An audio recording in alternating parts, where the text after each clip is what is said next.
മറുപടിയിലും പറഞ്ഞു, നിങ്ങൾ എന്നോട് ചോദിക്കൂ, ഞാൻ ഉത്തരം തരാമെന്ന് അല്ലാഹ് പറഞ്ഞു.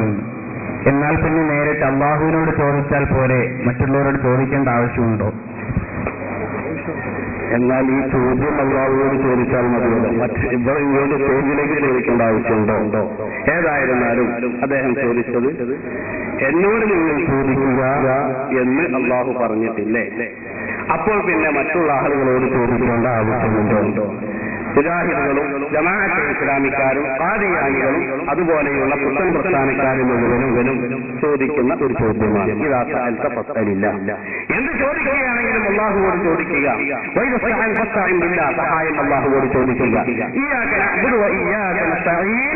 നിന്നോട് മാത്രം ഞങ്ങൾ സഹായം ചോദിക്കുന്നു, നിന്നെ മാത്രം ഞങ്ങൾ ആരാധിക്കുകയും ചെയ്യുന്നു. സുന്നികളും അത് തന്നെയാണ് ചെയ്യുന്നത്. അള്ളാഹുവോട് മാത്രമേ ചോദിക്കാവൂ. ഉപ്പ് വരെ അള്ളാഹുവോട് ചോദിക്കണമെന്നാണ്. കാരണം അള്ളാഹുവാണ് എല്ലാം നൽകുന്നവൻ. പക്ഷേ ഈ ചോദിക്കപ്പെടുന്ന വസ്തുക്കൾ നമുക്ക് കൈവരിക്കണമെങ്കിൽ ചില മാധ്യമങ്ങളുണ്ട്. അള്ളാഹുവോട് ചക്ക നാം ചോദിക്കുന്നുണ്ടെങ്കിൽ വായ ഒളിച്ചിരുന്നാൽ ചക്ക വരികയില്ല. നേരെ മറിച്ച് ചക്ക ലഭിക്കണമെങ്കിൽ പ്ലാവിനെ സമീപിക്കണം, തേങ്ങ ലഭിക്കണമെങ്കിൽ തെങ്ങിനെ സമീപിക്കണം, മാങ്ങ ലഭിക്കണമെങ്കിൽ മാവിനെ സമീപിക്കണം.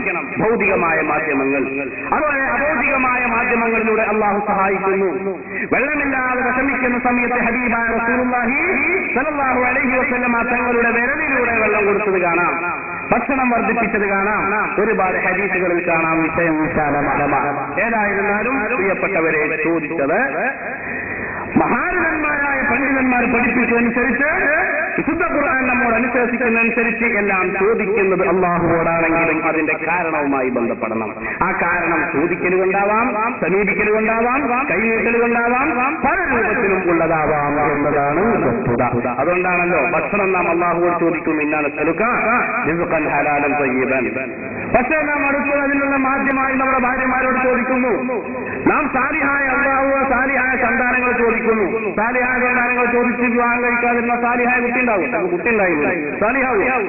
സാലിഹായ സന്താനങ്ങൾ ഉണ്ടാവണമെങ്കിൽ അതിന്റെ കാരണവുമായി ബന്ധപ്പെടണം. അപ്പോൾ ചോദ്യം അല്ലാഹുവോടാണെങ്കിലും അതിന്റെ കാരണവുമായി ബന്ധപ്പെടലാണ്.